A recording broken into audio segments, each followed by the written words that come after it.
नमस्कार मित्रांनो, अनुभव स्टुडिओमध्ये सर्वांचं स्वागत. नाद वर्दीचा सिरीजचा कंटिन्यू भाग पुढचा घेऊयात आपण.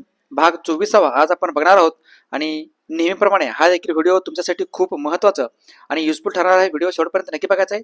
जे विद्यार्थी नवीन असतील, आपल्या ह्या चॅनलला पहिल्यांदा आले असतील आणि या चॅनलला एकदा सबस्क्राईब करून ठेवा.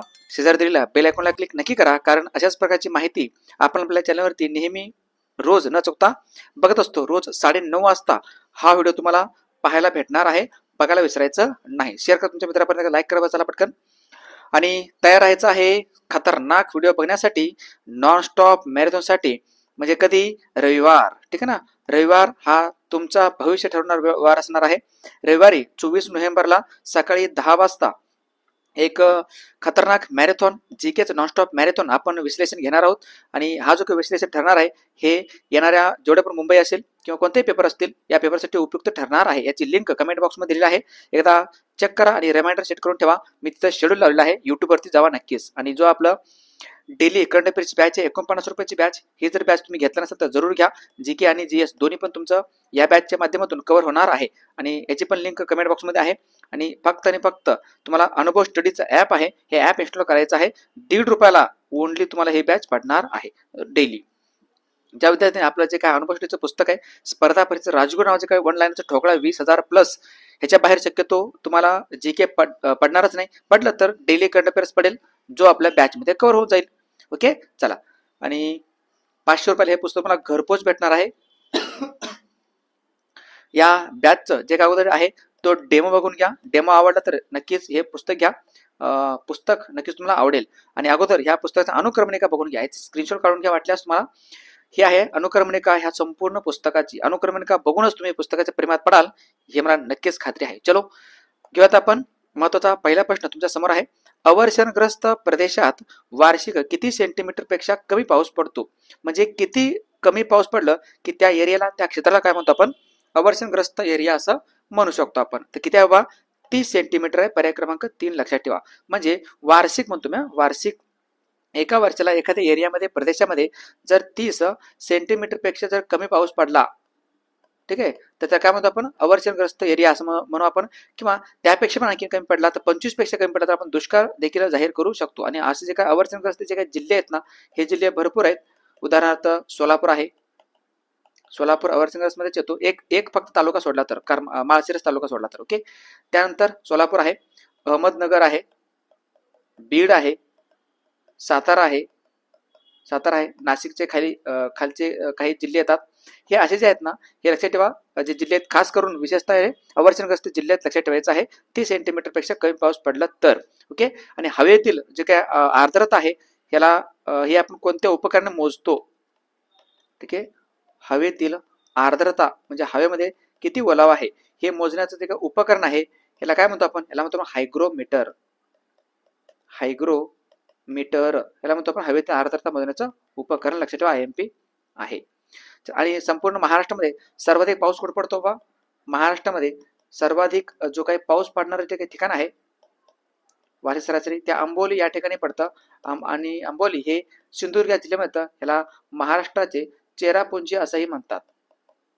का म्हणतात सर? कारण संपूर्ण जगामध्ये चेरापुंजी, जे की मेघालयमध्ये येतं, या ठिकाणी सर्वात जास्त पाऊस पडतो, म्हणून महाराष्ट्राचे चेरापुंजी अंबोली म्हणतात. लक्षात ठेवा, सर्वाधिक पाऊस संपूर्ण महाराष्ट्रामध्ये IMP आहे.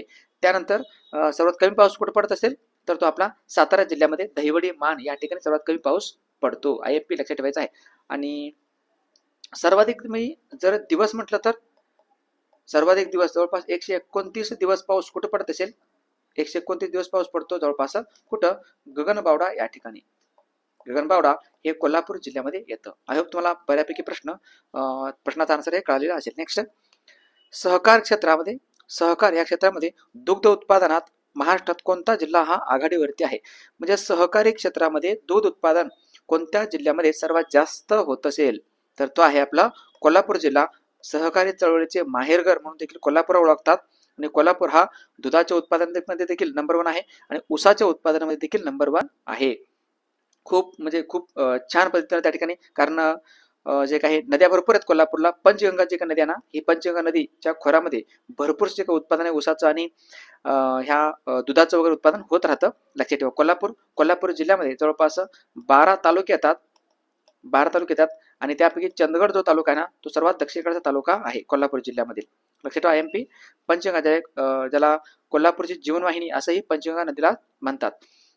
आणि जो काही महाराष्ट्रातील पहिले फर्स्ट जे काही सहकारी कारखाना आहे, सहकारी सूतगिरणी म्हणतो मी, संपूर्ण महाराष्ट्रातील पहिली सहकारी सूतगिरणी कुठं स्थापन करण्यात आली होती, तर ते आहे इचलकरंजीला. कुठं? इचलकरंजी या ठिकाणी. लक्षात ठेवा.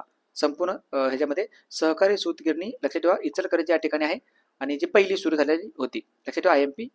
बाकी आणि इचलकरंजी हे भारतातील कितवी महानगरपालिका होती? ही 28वी मनपा देखील होती, जे गेल्या वर्षी पेपरला विचारलं होतं बघा मुंबईला.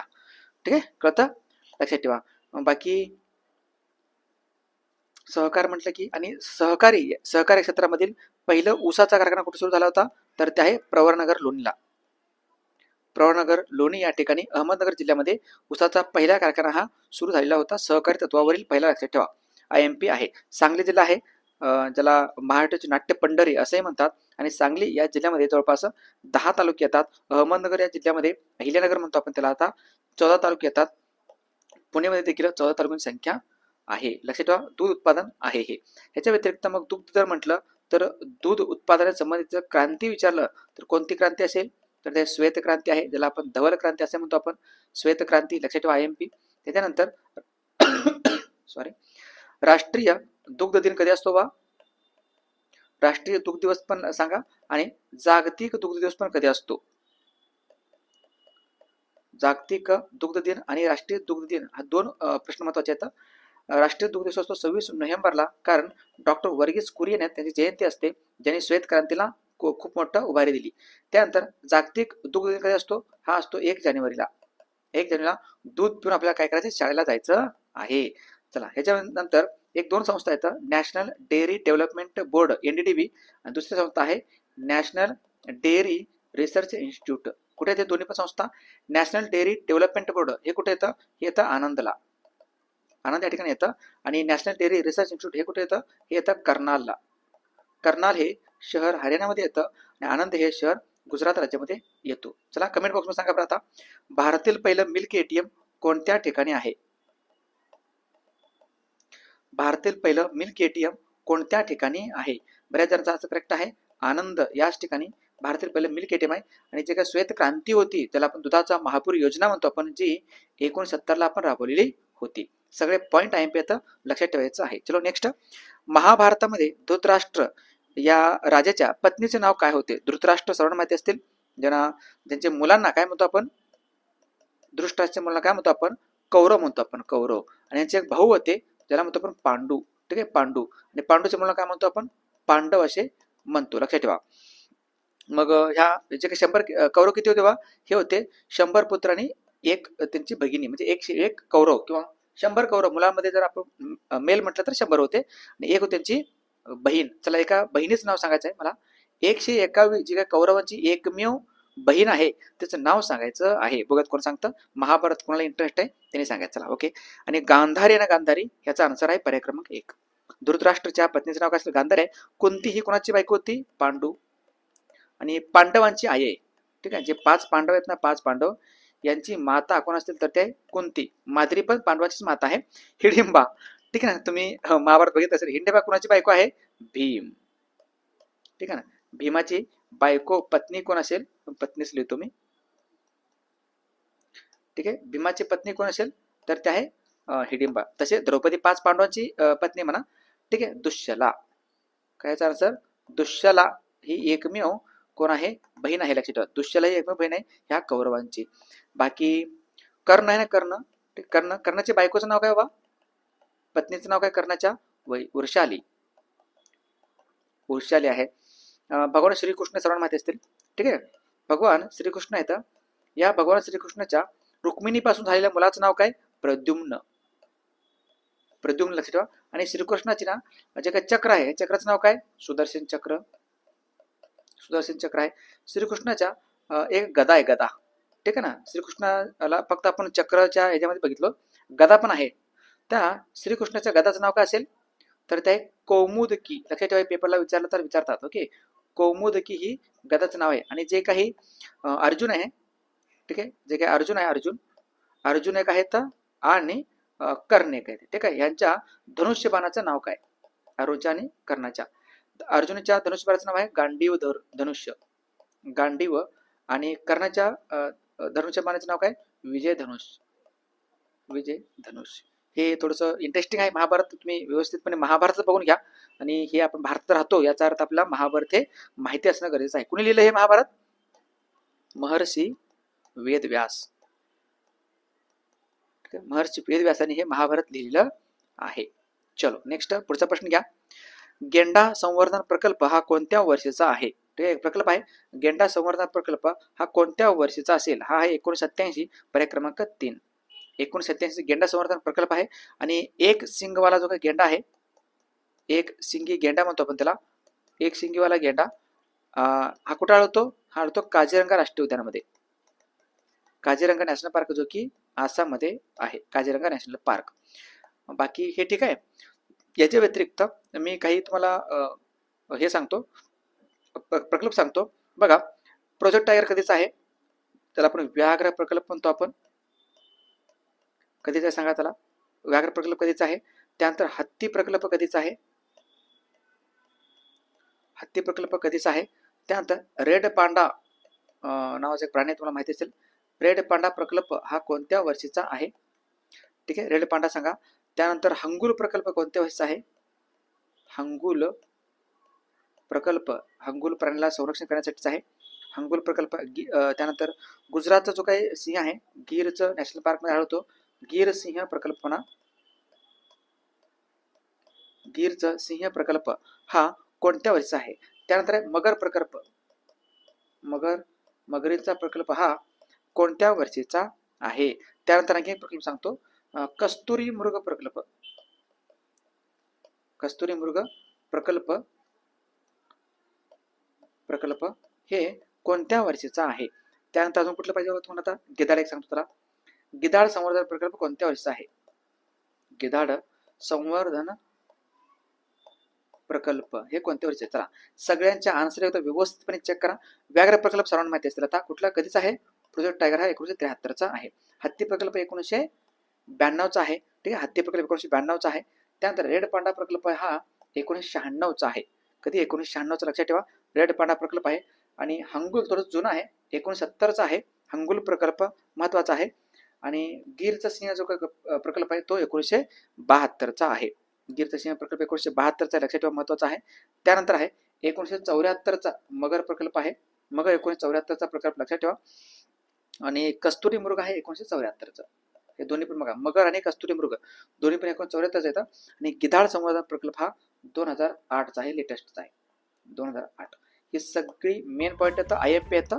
IMP स्लाइड तुमच्या डोक्यामध्ये ठेवायचं आहे. चलो नेक्स्ट, केंद्रीय शुष्क प्रदेश संशोधन संस्था कोणत्या ठिकाणी आहे. त्याला आपण काजरी म्हणतो, आपण सेंट्रल ॲरिड झोन रिसर्च इन्स्टिट्यूट, त्याला काय म्हणतो आपण, काजरी, सेंट्रल ॲरिड, ठीक आहे, सेंट्रल ॲरिड झोन रिसर्च इन्स्टिट्यूट, काजरी म्हणतात त्याला मराठीमध्ये, आपण काजरी असंच म्हणतो आपण. कुठे हे येतं, जोधपूर राजस्थानला. ठीक आहे, जोधपूर राजस्थानमध्ये येतं हे काजरी, लक्षात ठेवा. सेंट्रल ॲरिड झोन रिसर्च इन्स्टिट्यूट, केंद्रीय शुष्क प्रदेश संशोधन संस्था, IMP, व्हेरी IMP. त्याच्या व्यतिरिक्त इंदिरा गांधी राष्ट्रीय वन अकादमी कोणत्या ठिकाणी आहे, इंदिरा गांधी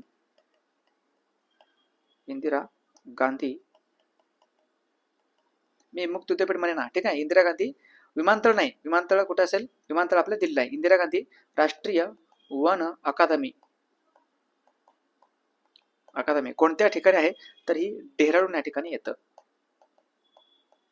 कुठं, डेहराडून या ठिकाणी येतं, महत्वाचं लक्षात ठेवा. त्यानंतर उष्ण कटिबंधीय वन संशोधन संस्था कोणत्या ठिकाणी आहे. बघा मी काय सांगतोय, उष्ण कटिबंधीय वने संशोधन संस्था. थोडासा अवघड प्रश्न जरी असले तरी पेपरला तुमचे मेरिट ठरवणारे क्वेश्चन आहे, ते लक्षात ठेवा. हे येतं जबलपूर, मध्य प्रदेशमध्ये. जबलपूर मध्य प्रदेश मध्ये, डेहराडून हे उत्तराखंड या राज्यामध्ये येतं. ठीक आहे, लक्षात ठेवा IMP आहे. आणि शेवटचा आणखी सांगतो, भारतीय प्राणी कल्याण बोर्ड कोणत्या ठिकाणी आहे? भारतीय प्राणी कल्याण बोर्ड बोर्ड ही संस्था कोणत्या ठिकाणी आहे? ही संस्था आहे चेन्नईला. चेन्नईला. हे 3 तरी पॉइंट तुमच्या डोक्यामध्ये ठेवा. IMP आहे. जोधपूर राजस्थान. राजस्थानची राजधानी मात्र जयपूर आहे. ठीक आहे, राजस्थानची राजधानी काय असेल? जयपूर आहे. जयपूरला हवा महल पण आहे. हवा महल पण आहे. जयपूर हे शहर, मग तुम्ही जयपूर हे शहर वर्ल्ड हेरिटेज साईट म्हणून घोषित करण्यात आलं. कधी? वर्ल्ड हेरिटेज साईट बनलं हे कधी? 2019 मध्ये. लक्षात ठेवा 2000. आणि हे दुसरे शहर आहे भारतातील. भारतातील हे दुसरे शहर आहे. पहिले कुठलं असेल? अहमदाबाद 2017 ला. अहमदाबाद 2017. नेक्स्ट, 1952च्या लोकसभा निवडणुकीत डॉक्टर बाबासाहेब आंबेडकर हे कोणाकडून पराभूत झाले होते? म्हणजे कोणी हरवलं डॉक्टर बाबासाहेब आंबेडकरांना 1952च्या लोकसभा निवडणुकीमध्ये? कोणी हरवलं असेल? तर ते व्यक्ती आता नारायणराव कांजरोळकर. पर्याय क्रमांक 4. ठीक आहे, नारायणराव कांजरोळकर यांनी हरवलं होतं. नंतर 1952 नंतर मध्ये डॉक्टर बाबासाहेब आंबेडकर निवडून आलेले आहेत. ठीक आहे, नारायणराव कांजरोळकरांनी हरवलेलं होतं. तसं तर जे काय भारतीय संविधान सभा आहे ह्याच्यामध्ये पण त्यांनी हरले होते. आणि त्यांना हरवलं होतं. संविधान सभेमध्ये जे इलेक्शन झालं ना त्याच्यामध्ये पण हरले होते. नंतर जोगेंद्रनाथ मंडल यांच्या नेतृत्वाने, त्यांच्या सहकार्याने नंतर डॉक्टर बाबासाहेब आंबेडकर हे निवडून आलेले होते जेसुर खुलना या मतदारसंघातून, जे आज बांगलादेशमध्ये येतात. ठीक आहे, डॉक्टर बाबासाहेब आंबेडकर लक्षात लोकसभा आहे आणि ही पहिली लोकसभा आहे, फर्स्ट. ठीक आहे, पहिली लोकसभा आहे. लोकसभेचे अध्यक्ष कोण असतील सध्या? ओम बिर्ला आहेत. ओम बिर्ला आहेत. आणि लोकसभेचे जे काही तात्पुरते हंगामी, ज्याला आपण प्रोटेम अध्यक्ष म्हणतो आपण, सध्याच्या लोकसभेचे प्रोटेम अध्यक्ष कोण होते? सध्याच्या लोकसभेचे प्रोटेम अध्यक्ष कोण असतील? तर ते आता भार्तृहरी महताब. हे पॉइंट शिकून खूप दिवस झालं तुम्हाला. महताब कमेंट बॉक्स मध्ये आपल्या चालू घडामोडी लेक्चर मध्ये मी खूप वेळ सांगत असतो, पण ठीक आहे चला. प्रोटेम अध्यक्ष कोण असतील? भार्तृहरी महताब, लक्षात ठेवा. आणि डॉक्टर बाबासाहेब आंबेडकर यांचा जन्म कुठे झाला होता? मध्य प्रदेशमधील Mhow military headquarters of war. Mhow या ठिकाणी झाले 14 एप्रिलला. 14 एप्रिल 1891 ला. आणि जे काही निधन झालेलं होतं, महापरिनिर्वाण म्हणतो आपण, ते 6 डिसेंबरला झालं होतं. 6 डिसेंबर 1956 ला. आणि जे काही चैत्यभूमी आहे हे कुठे आहे? आणि दीक्षाभूमी कुठे आहे? हे 2 पॉइंट. चैत्यभूमी आणि दीक्षाभूमी. चैत्यभूमी दादर मुंबईला आहे आणि जे दीक्षाभूमी आहे ती नागपूरमध्ये आहे, नागपूरला आहे. हे 2 पॉइंट लक्षात ठेवा. डॉक्टर बाबासाहेब आंबेडकर यांच्याविषयीचे प्रश्न जेवढे कव्हर करावं तेवढं कमीच आहे. ज्यांनी मूक नायक सुरू केलं होतं 1920 मध्ये, सगळ्यांना माहिती असतील. मूक नायक 1920 मध्ये सुरू केला होता.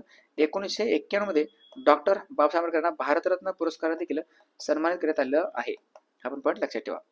नेक्स्ट, संत गाडगेबाबांना खराट्याचा बादशाह असं कोणी म्हटलेलं होतं? खराट्याचा बादशाह असं संत गाडगेबाबा यांना काय म्हटलं होतं? कोणी म्हटलं होतं?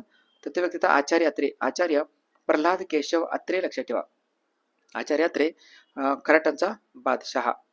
आणि आचार्य अत्रे यांनीच जे आपले मुंबईचे अनभिषिक्त सम्राट म्हटलं होतं. ठीक आहे, मुंबईचे अनभिषिक्त सम्राट कोणाला म्हटलं होतं? नाना जगन्नाथ शंकर शेठ यांना. नाना जगन्नाथ शंकर शेठ यांना काय म्हटलं होतं? मुंबईचा अनभिषिक्त सम्राट.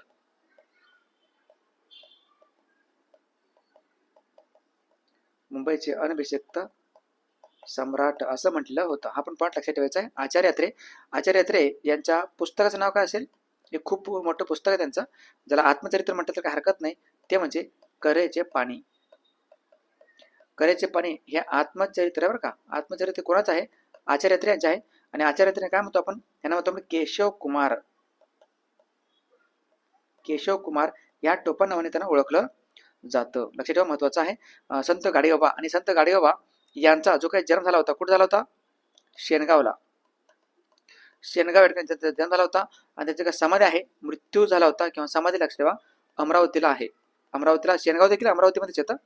IMP. संत गाडगेबाबा यांना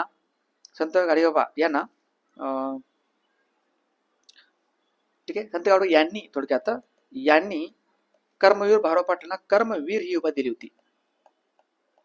ही उपाधी दिलेली आहे. कर्मवीर भाऊराव पाटलांना कर्मवीर ही उपाधी कोणी दिली आहे?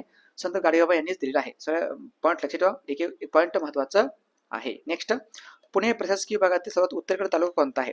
म्हणजे पुणे प्रशासकीय विभागातील सर्वात उत्तरेकडे कोणता तालुका येतो? तालुका हा क्वेश्चन एकदा एमपीएससीने विचारला होता, तर तो आहे तालुका जुन्नर तालुका, पर्याय क्रमांक 3. जुन्नर तालुका महत्वाचा आहे. आणि जुन्नर तालुक्यामध्ये शिवनेरी पण आहे बघा. जुन्नर तालुक्यामध्येच शिवनेरी जो किल्ला आहे ना, या शिवनेरी किल्ल्यावरतीच छत्रपती शिवाजी महाराजांचा जन्म देखील झालेलं होतं. IMP आहे जुन्नर तालुका लक्षात ठेवा. आणि लोणावळा हे काय, हे एक थंड हवेचे ठिकाण आहे. थंड हवेचे ठिकाण कुठलं असेल? लोणावळा आहे. बाकी ठीक आहे, सगळे पॉईंट लक्षात ठेवा, IMP येतात. आणि पुणे जिल्ह्यामध्ये तालुका आहे वेल्हे तालुका. वेल्हे तालुका या वेल्हे तालुक्याचं नवीन नाव काय असेल? वेल्हे तालुक्याचं नाव बदललं आणि याचं नवीन नाव करण्यात आले. काय बाबा? तर ते आहे राजगड. राजगड करण्यात आला. आणि राजगड हा जो किल्ला आहे ना, राजगड म्हणा किंवा सिंहगड म्हणा, हे किल्ले कुठे येतात? पुणे जिल्ह्यामध्ये येतात. आणि पुणे जिल्ह्यामध्ये एकूण किती तालुके असतील? तर 14 तालुके येतात पुण्यामध्ये. पुणे, नागपूर, अमरावती आणि अहमदनगरला प्रत्येकी 14 तालुक्यांची संख्या येतं. बाकी आता इथं जर मी तुम्हाला म्हटलं की बाबा संपूर्ण जर मी महाराष्ट्र इथं ठेवलं, ठीक आहे, संपूर्ण महाराष्ट्राच्या पूर्वेकडे तालुका कुठला असेल? भामरागड आहे. महाराष्ट्राचा सर्वात पूर्वेकडे तालुका भामरागड. आणि पश्चिमेकडे तालुका कुठला असेल? पालघर आहे. सर्वात उत्तरेकडचा तालुका कुठला असेल? तर तो काठी धडगाव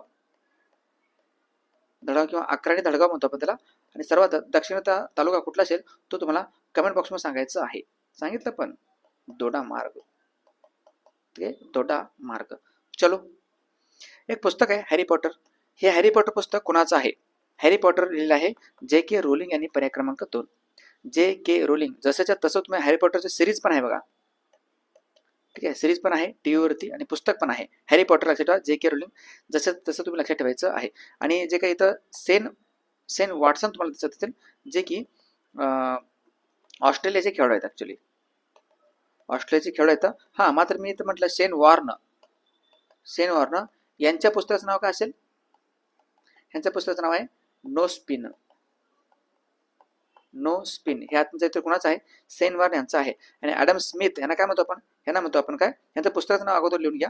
ॲडम स्मिथ यांचं पुस्तकाचं नाव आहे द वेल्थ ऑफ नेशन, राष्ट्राची संपत्ती, किंवा द वेल्थ ऑफ नेशन्स, राष्ट्राची संपत्ती. हे पुस्तक आहे ज्याला आपण अर्थशास्त्राचे जनक असंही म्हणतो आपण. अर्थशास्त्राचे जनक ॲडम स्मिथ. स्टीफन हॉकिंग हे शास्त्रज्ञाचं IMP शास्त्रज्ञ आहेत. नेक्स्ट, गंगा क्रांती कशाशी संबंधित आहे? गंगा क्रांती कोणत्या उत्पादन संबंधित कशाशी संबंधित आहे? तर त्या भ्रष्टाचाराच्या विरोधात सदाचार वाढवणे. ह्या गंगा क्रांती भ्रष्टाचार विरोधी सदाचार वाढवणे. जे मेजर राजेंद्र सिंग आहेत ना, हे राजेंद्र सिंग यांनी ही क्रांती सुरू केलेली होती.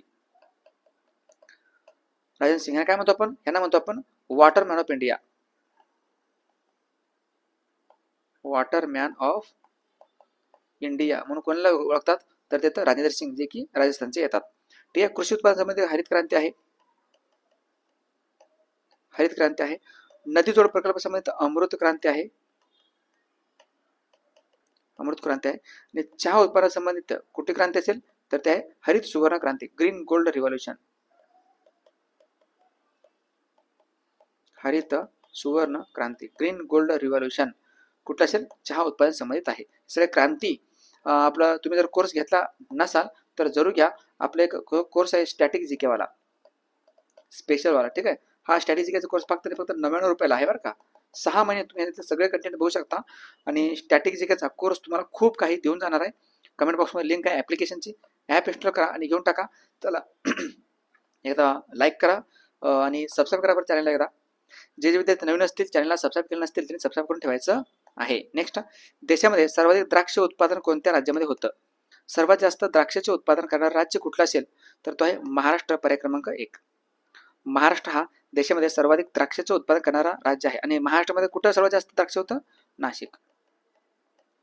महाराष्ट्रामध्ये विचारलं तर नाशिकला काय म्हणतो आपण? ग्रेप्स सिटी असं म्हणतो आपण.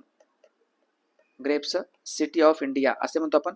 आणि नाशिकला नापा व्हॅली असे म्हणतात, किंवा वाईन कॅपिटल ऑफ इंडिया असे म्हणतात. नाशिकला वाईन कॅपिटल, नाशिकचेच व्हॅली वाईन लक्षात ठेवा. नाही, वाईन कॅपिटल आहे भारताची कॅलिफोर्निया असंही म्हटलं तर नाशिकला. महाराष्ट्र द्राक्षाच्या उत्पादनामध्ये नंबर 1 वरती आहे. आणि जर मी द्राक्ष संशोधन संस्था विचारलं तर केंद्रीय द्राक्षे संशोधन संस्था कोणत्या ठिकाणी आहे, तर ते आहे मांजरीला. कुठे येतं मांजरी? पुण्याला. ठीक आहे. आणि डाळिंब विचारलं तर डाळिंब संशोधन संस्था कुठे येतं, तर ते सोलापूरला केगावला. सोलापूर केगावला. पण लक्षात ठेवा महत्वाचं आहे, द्राक्ष उत्पादन IMP आहे. खालीपैकी शॉक देणारा मासा कोणता आहे? शॉक कळतं का? शॉक, ठीक आहे. त्याला माशाला पकडले का करंट दिल्यासारखं तो मारतो आपल्याला. ते शॉक देणारा मासा म्हणून कोणता मासा ओळखला जातो? हा मासा इलेक्ट्रिकली, त्याच्या नावाचं इलेक्ट्रिक आहे बघा. इलेक्ट्रिक करंट, थोडक्यात करंटमध्ये शॉक, असं तुम्ही लक्षात ठेवा, महत्वाचं लक्षात राहील. इलेक्ट्रिक रे म्हणतो आपण, शॉक देणारा मासा. चला, महाराष्ट्राचा राज्य मासा कुठला असेल? महाराष्ट्राचा राज्य मासा कुठला असेल? जो गुजरात राज्य आहे, गुजरात राज्याचा राज्य मासा कुठला असेल? त्यानंतर भारताचा केंद्रीय जलचर प्राणी कुठला आहे? भारताचा केंद्रीय जलचर प्राणी कुठला आहे? त्यानंतर राष्ट्रीय डॉल्फिन दिन कधी असतं? डॉल्फिन दिन कधी असतं? हे सगळे पॉईंट काय करत तुम्हाला लक्षात ठेवायचं आहे. चला, राज्य मासा कुठला असेल बाबा? राज्य मासा कुठला असेल महाराष्ट्राचा? तर तो आहे सिल्वर पापलेट. सिल्वर पापलेट हा आहे राज्य मासा. आणि गुजरातचा कुठला असेल राज्य मासा? तर तो घोल. भारताचा केंद्रीय जलचर प्राणी डॉल्फिन आहे. गंगा नदीमध्ये मिळणारा डॉल्फिन लक्षात ठेवा. राष्ट्रीय डॉल्फिन दिवस कधी असतो? 5 ऑक्टोबरला असतो. खूप छान पद्धतीने रिव्हिजन होत असेल सध्या, आणि रिव्हिजन खूप गरजेचं आहे. आणि टायमाला पेपरच्या वेळेस ना रिव्हिजन जितकं जास्त कराल तुम्ही, तितकं जास्त तुमचा फायदा होऊन जात असतो. पेपरमध्ये जसं तसं तुम्हाला आठवत असतं. आणि काल तुम्हाला एक क्वेश्चन मी विचारलं होतं की भारतातील 56वे व्याघ्र प्रकल्प म्हणून घोषित करण्यात आलेले गुरु घासीदास राष्ट्रीय उद्यान व तमोर पिंगला वन्यजीव अभयारण्य कोणत्या राज्यामध्ये आहेत म्हणून. ठीक आहे, तर ते आहे 56वा व्याघ्र प्रकल्प, तो म्हणजे छत्तीसगड राज्यामध्ये, पर्याय क्रमांक 4. अगदी बऱ्याच जणांनी उत्तर हे करेक्ट लिहून दिलेलं आहे. 56वा कुठला क्षेत्र? गुरु घासीदास राष्ट्रीय उद्यान आणि तमोर पिंगला वन्यजीव अभयारण्य, हे दोन्ही पण आहे छत्तीसगड राज्यामध्ये. ह्याच्यापूर्वी इंद्रावती वगैरे छत्तीसगड राज्यामध्येच येतात. ओके, लक्षात ठेवा, हे 56 व्याघ्र प्रकल्प आहे जे नॅशनल NTC म्हणतो, national tiger conservative authority, NTC काय करत असतं, हे घोषित करत असतं. ठीक आहे, व्याघ्र प्रकल्पाविषयीच्या डिटेलमध्ये माहिती आपण डेली करंट अफेअरच्या बॅचमध्ये बघितलं आपण. हे जर तुम्ही डेली करंट अफेअरची बॅच घेतली नसाल तर जरूर घ्या, तुम्हाला खूप फायदा होऊन जाईल. आणि आजच्यासाठी तुमचा कमेंट बॉक्समध्ये देण्याचा येणारा जो क्वेश्चन आहे, कमेंट बॉक्समध्ये त्याचा आन्सर सांगायचा आपल्याला, तो प्रश्न बघून घ्या. भारतीय शिक्षणाची मॅग्ना कार्टा म्हणून कोणत्या वर्षीचा आहे तो? कोणता ओळखला जातो? आणि भारतीय शिक्षणाची मॅग्ना कार्टा, ज्याला आपण वूडचा खलिता म्हणतो, त्याला मी सांगतो वूडचा खलिता म्हणतो आपण. हा वूडचा खलिता हा कोणत्या वर्षीचा आहे? तुमच्या समोर 4 ऑप्शन आहेत: 1854, 1834, 1858 आणि 1968. ओके, चला, याचा आन्सर सर्वांनी कमेंट बॉक्स सांगायचा आहे. आणि सर्व आपले जे काही अनुभव स्टडीचे हिरे आहेत ना, ह्यांना मी हिराच म्हणतो. ठीक आहे, त्यांनी अनुभव स्टडीचं मान उंचावले आणि जे सांगितलं वेळेवरती ते ऐकले आणि आपल्या आज पदापर्यंत जाऊन पोहोचलेले आहेत. त्या सर्व यशस्वी विद्यार्थ्यांचं 2024 मधील यशस्वी विद्यार्थी मी मनपूर्वक अभिनंदन करतो आणि भविष्यासाठी त्यांना लाख लाख शुभेच्छा देतो. आणि ज्या विद्यार्थ्यांना नवीन बॅच लावायचा आहे त्यांनी ऑनलाईन असो किंवा ऑफलाईन बॅच असो, ठीक आहे, ऑफलाईन बॅच, हे सगळे ऑफलाईनची बॅच विद्यार्थी बरं का हे. आणि ऑनलाईनचे जे तुम्हाला लावायचं असेल तर तुम्ही लावू शकता. ऑनलाईनची लिस्ट खूप मोठी आहे. मी कधीतरी परत ऑनलाईनच्या जे काही झालेले विद्यार्थी आहेत ना, त्याची पण लिस्ट मी लावेनच. या ऑफलाईनची बॅचचे विद्यार्थी समोर बसून शिकलेले विद्यार्थी आहेत. ज्यांना कोणाला यायचे असेल ऑफलाईन बॅचला, नक्कीच ह्या पत्ता या ठिकाणी, या पत्त्यावरती नक्की संपर्क करा. आणि तुम्हाला ऑफलाईन बॅच सध्या नवीन चालू आहे आणि 1 जानेवारीपासून ना नवीन बॅच सुरू होते. ठीक आहे, 1 जानेवारीपासून नवीन बॅच सुरू होते. त्यामुळे नवीन बॅच अगदी बेसिक पासून, शून्यापासून बॅच जर तुम्हाला बॅच घ्यायची असेल तर 1 जानेवारी 2025 पासून तुम्ही बॅच घेऊ शकता. सध्या जी बॅच चालू आहे त्या बॅचमध्ये तुम्ही येऊन ॲडमिशन करून घेऊ शकता किंवा बघू शकता. ओके, चलो, आणि तयार राहायचं आहे खतरनाक व्हिडिओ बघण्यासाठी. 24 नोव्हेंबरला सकाळी 10 वाजता, बिलकुल विसरायचं नाही. कमेंट बॉक्समध्ये लिंक दिलं आहे, पिन करून दिलं आहे वर. जीकेचं विश्लेषण होणार आहे सकाळी 10 वाजता आणि नॉनस्टॉप मॅरेथॉन आपला कसा असतो, ज्याने कोणी बघितलं नसेल तर जरूर याच्या अगोदर भरपूर आपले जे काही नॉनस्टॉप मॅरेथॉन आहेत ना, 7-7, 8-8 तास, 9-9 तास तुम्हाला मी नॉनस्टॉप मॅरेथॉन घेतले आहे. दिवसभर मॅरेथॉन चालतो तुम्हाला. आणि जे विद्यार्थी बसून थकलेत, पण मी शिकून थकलेलो नाही. ओके, चला, मॅरेथॉनला तयार राहायचं आहे. मुंबईसाठीचं खास करून हे मॅरेथॉन मी परत एकदा घेणार आहे. करंट अफेअर्स प्लस तुमचं आणि प्रश्न जीके, आणि हे ऑनलाईन आहे. हे आत्ताची जी काही मॅरेथॉन आहे ना, हे मी तुम्हाला घेणार हे मॅरेथॉन हे थोडंसं वेगळं राहणार आहे. हे तर विदाउट ऑप्शन आहे, लक्षात ठेवा. विदाउट ऑप्शन, फक्त प्रश्न राहणार आहे आणि उत्तर तुम्हाला द्यायचे आहेत. विश्लेषण मी करणार आहे. ओके, चलो, ह्याची लिंक आहे कमेंट बॉक्समध्ये, एकदा चेक करा. आणि थांबूयात. ज्या मुलांनी पुस्तक घेतलं असेल, पुस्तक घ्यायचं असेल तर आपल्या अनुभवश्रीचा जो काही राजगुरू नावाचं पुस्तक आहे, स्पर्धा अभ्यास राजगुरू ठोकळा आहे. जर कोणी घेतलं नसेल तर जरूर घ्या आणि या नंबरवरती मला संपर्क करा पुस्तकासाठी. ठीक आहे, 8788436699 वरती. आणि हाच व्हॉट्सअप नंबर, याच्यावर फक्त मेसेज करायचा आहे, फोन नका करू, मेसेज करा. आणि याच्यावर तुम्हाला संपूर्ण नाव, पत्ता वगैरे सगळं पाठवून द्या. आणि 500 रुपये तुम्हाला पे करायचे, घरपोच तुम्हाला पुस्तक भेटून जाईल. पुस्तकाचा डेमो बघा. डेमो बघण्यासाठी याच्या नंबरवरती व्हॉट्सअप मेसेज करायचा आहे. आणि डेली करंट अफेअरची बॅच आहे आपली, डेली करंट अफेअरची बॅच जर कोणी घेतलं नसेल तर जरूर घ्या. आणि तुम्हाला PDF वगैरे मी सर्व काही देत असतो. 49 रुपयामध्ये फक्त ही आपल्याला बॅच आहे. तर थांबूयात आपण. एकदा लाईक करा बरं व्हिडिओला, चला पटकन लाईक करा, तुमच्या मित्रापर्यंत शेअर जरूर करा. नवीन विद्यार्थी जर कुठले असतील तर आपल्या ह्या चॅनलला सबस्क्राईब करायला विसरायचं नाही, कारण रोज रात्री 9:30 वाजता हा व्हिडिओ तुम्हाला पाहायला भेटणार आहे, जो की तुमचं भविष्य आयुष्य बदलणारा व्हिडिओ राहणार आहे. ओके, चला थांबूयात आपण आता. भेटूयात नेक्स्ट व्हिडिओमध्ये. तोपर्यंत पाहत राहा अनुभवश्री. थँक्यू. जय हिंद.